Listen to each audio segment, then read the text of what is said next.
Hi, welcome to In a Pickle Knitting. My name is Donna and this is Vlogtober number 20.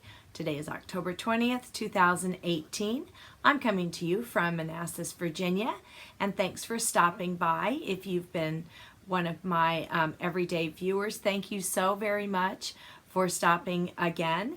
And if you have just found this is a short little vlog about a children's literature book for the season and a short craft.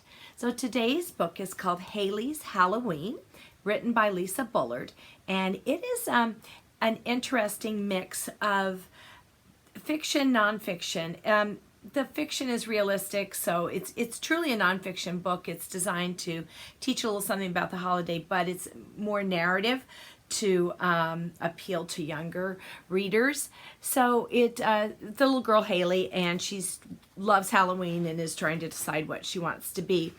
But the way the book is told, they have actually a table of contents: my favorite holiday, Halloween long ago, Halloween comes to North America, and Trick or Treat Day.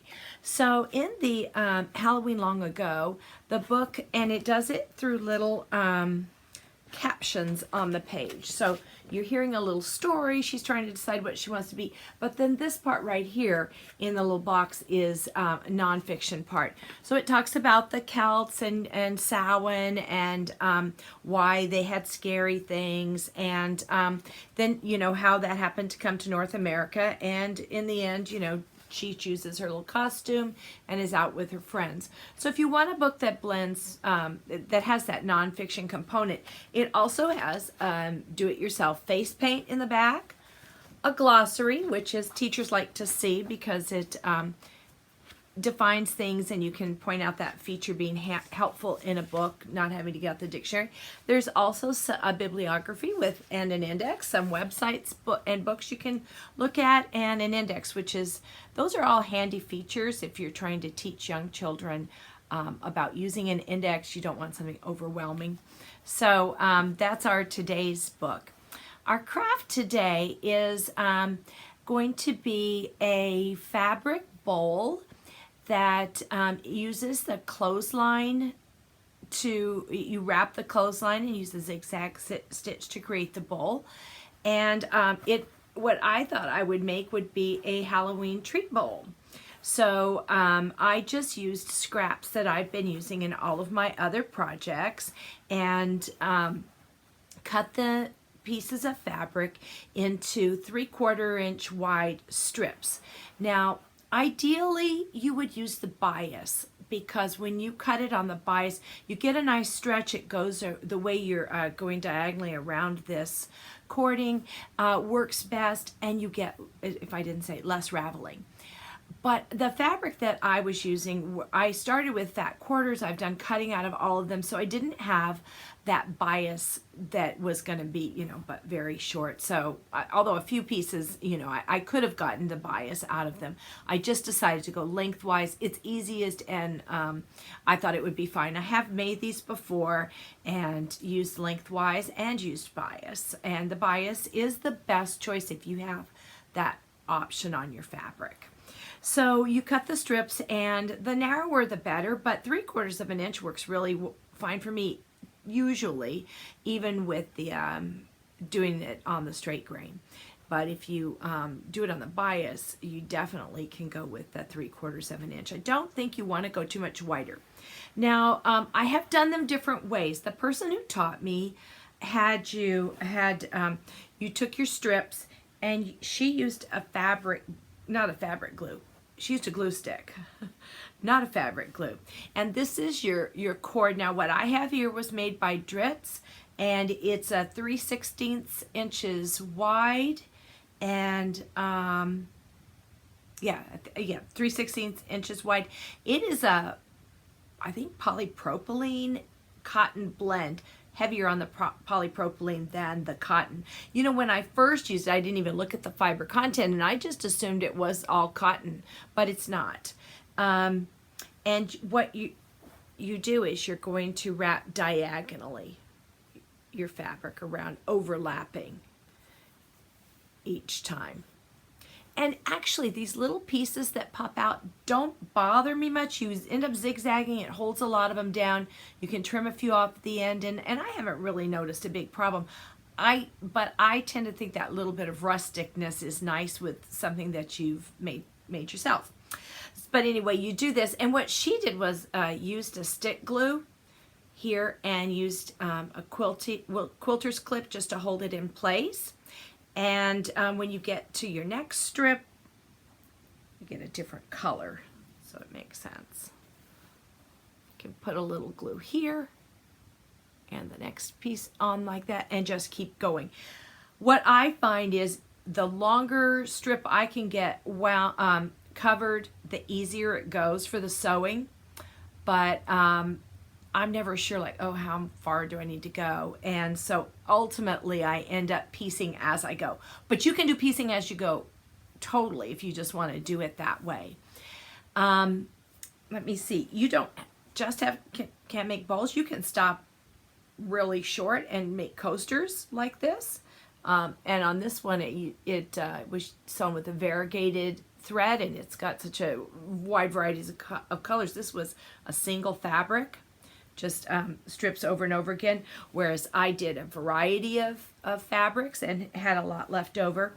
This is what I have left over from a package, and I think that this is maybe slightly less than half. So if you buy one of the packages, and I'll show a picture here of the supplies that I used.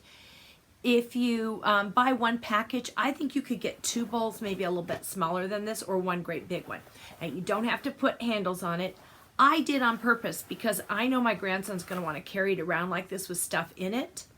But I have made them like this with just one handle.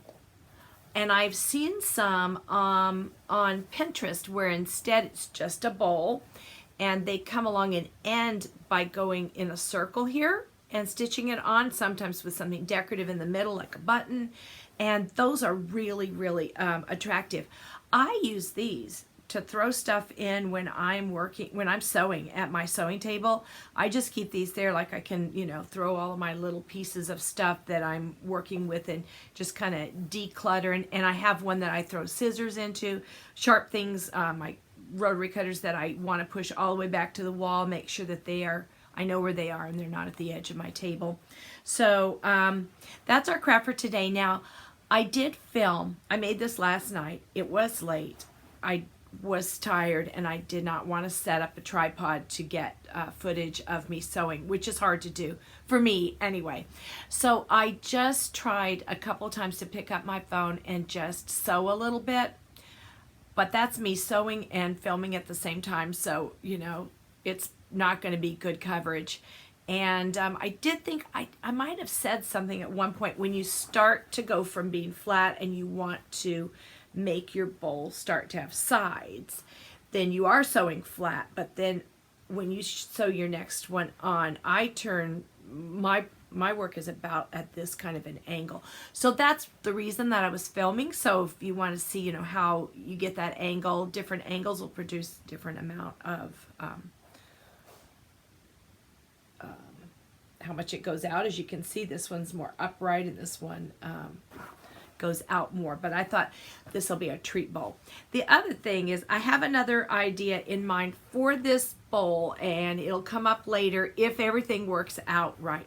One other thing is that some people do zigzag across the very top row, which helps hold down the little fuzzy things too, but I haven't.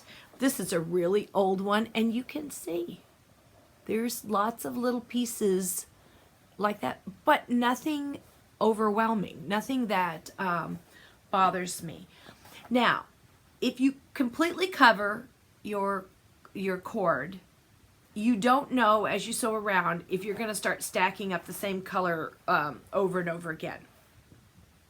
If you put it on as you go, you can look ahead and see, oh, I had black on that side where this is going to be coming up. Let me do a white or an orange or a yellow. So that's one nice thing about doing it as you go. You won't get what we would say in knitting as pooling a lot.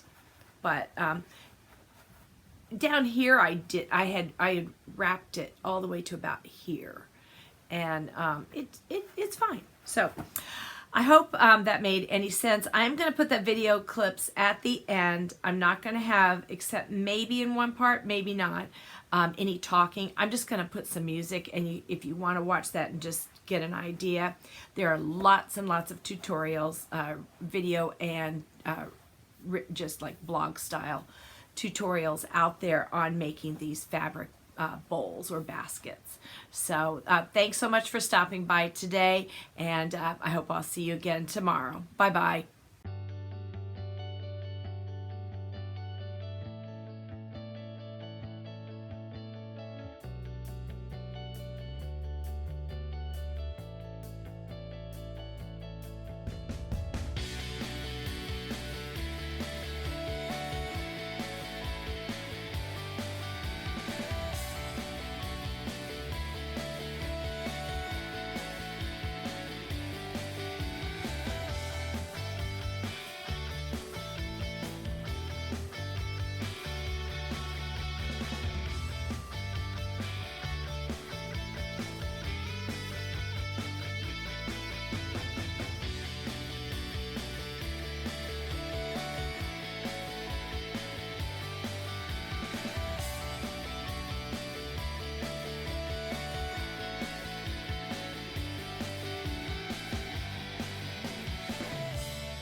If you want to put a handle on your bowl, then when you decide it's time for your handle, decide how deep you want the handle to be, so how far apart you'll have your, you'll pull this out, and how deep you want it here. And just pull it out, and I usually just stick a clip and keep zigzagging along this last piece here. And then when we come, you may want one on both sides, and so mark halfway and do the exact same thing on the other side. But when we come back around here with the next loop coming up this way, we will stitch up here. So I'll show you that when I get there. So I'm on to the opposite side for the other handle. So just continue stitching straight, and it can go off the edge.